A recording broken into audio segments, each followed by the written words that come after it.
Well, hello folks, this is Jack, and my last video has stirred up a little bit of emotion, I see. It was sort of an emotional video, I'll give you that. Such is the nature of YouTube. Sometimes I do videos that are just sort of off the cuff, expressing, venting, just sort of tossing stuff out there, and I'm not surprised that those videos tend to be the ones that, you know, people feel more inclined to respond to and that sort of stuff. And to be quite honest, I think there are definitely, you know, there are some people who post up really thoughtful comments, and it does provide, interestingly enough, a venue to sort of move forward and to think about things that I hadn't really thought about before. But I want to play this short clip from my last video and for us to listen to it quickly. Here, perhaps someone can explain it to me. I know they're not the exact same issues in some ways, but in many ways, they certainly overlap. They certainly overlap and with regards to how we go about treating each other as humans. I did not bring up this comparison of race, ethnicity, and religion for the purposes of asking about the differences between the two. Of course, there's differences between the two. The reason why I brought up these is because to highlight this idea of how we go about treating each other as humans, and bringing out, you know, this, to me, this sense of inconsistency that happens among some anti-theists. Now, what do I mean, first of all, by these anti-theists? Of course, the anti-theists are the people who, generally speaking, are individuals who take this, who have this mentality of religion should be mocked out of existence. Belief in God is ridiculous, delusional. It's for weak people. People who believe in God are irrational, illogical. They need a crutch in life to get by.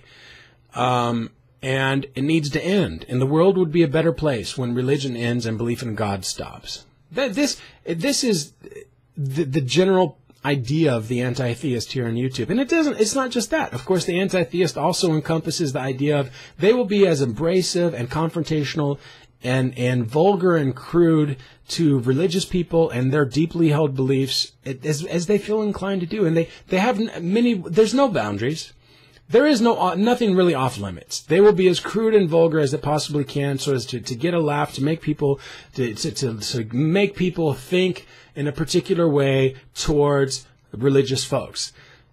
They have no problem with oversimplifying the religious positions of which they present. They have no problem with being, in some cases, intellectually dishonest regarding the religious positions of which they represent. They have no desire to talk about the nuances, the fact that different people hold their religious beliefs in different sorts of ways, and as such, you know, in other words, their ridicule is just for all religious people. They just ridicule it all. Because it all needs to end. All forms, all fashions, all of it just needs to stop.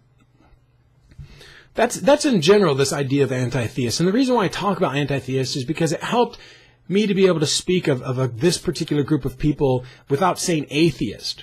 Because, of course, understandably so, there are a lot of atheists who are not like that. There are a lot of atheists who say, you know what, I have really good friends who are religious. I have really good conversations with them, and I don't find their religion to be a threat to civilization or society. I don't find anything wrong with their religious beliefs per se.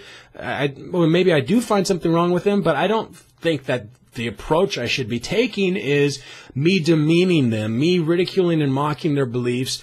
No, instead, I think the best approach for me is, you know, we'll talk and we'll chat, we'll have discussions about it, and you know, we'll work things out. You see, these are the two different sorts of approaches here.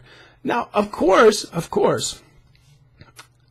there isn't a surprise that it doesn't surprise me that the individuals who are more inclined to be anti-theist are the ones who have had negative experiences with religious people growing up.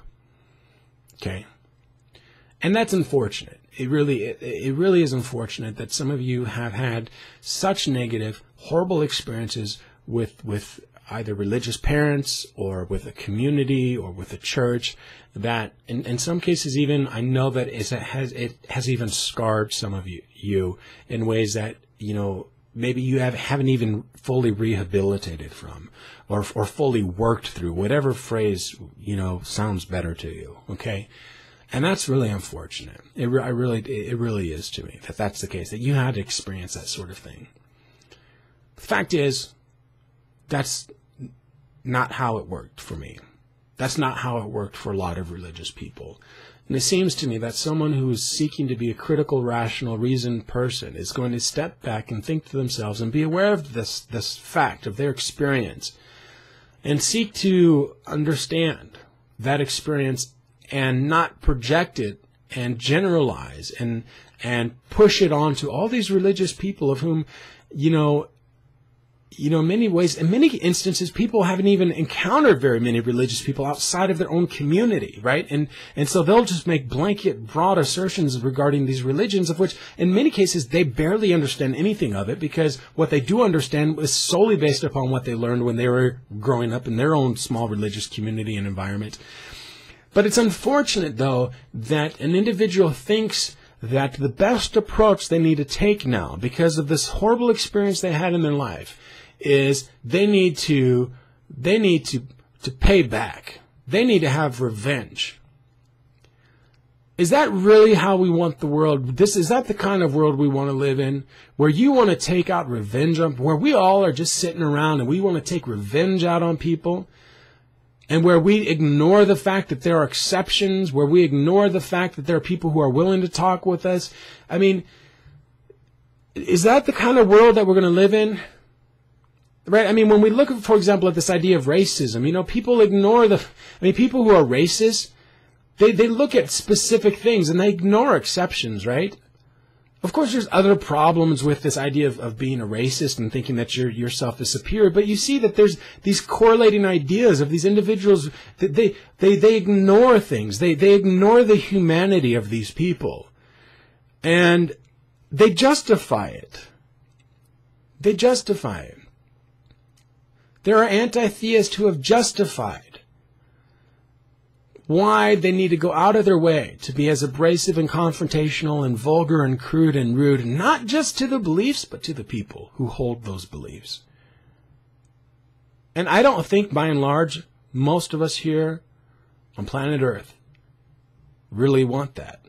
I honestly don't think that deep down inside, when we walk up and we meet each other in real life and we're sitting down talking about coffee, that we want to engage in the sort of conversation and the sort of in a sort of confrontation that begins with us ridiculing and mocking each other. This is not about me. Let me be clear, folks. This is not about me asking you to respect my beliefs. I don't respect your beliefs, some of you. This is not about it's about how you approach the fact that you don't respect someone's beliefs. I don't respect some beliefs, okay? That doesn't, just because I don't respect someone's beliefs doesn't mean that I can't sit down and have a civil, courteous conversation with them. I mean, just because I don't respect your beliefs means that I'm going to go out of my way to be as abrasive, confrontational, vulgar, and crude about your beliefs just because I don't respect your beliefs. I'm not asking for respect. I'm pointing out the fact that I think most of us as humans, that all of us, many of us, I think most of us can agree about the fact that, we like to be able to sit down and engage in conversations with people and have them hear us out, and assuming they want to hear us out. And if they don't want to hear us out, well, then don't talk with us, right? But being as vulgar and crude and abrasive and confrontational as you possibly can, I think many of us think that, that's just not really a good approach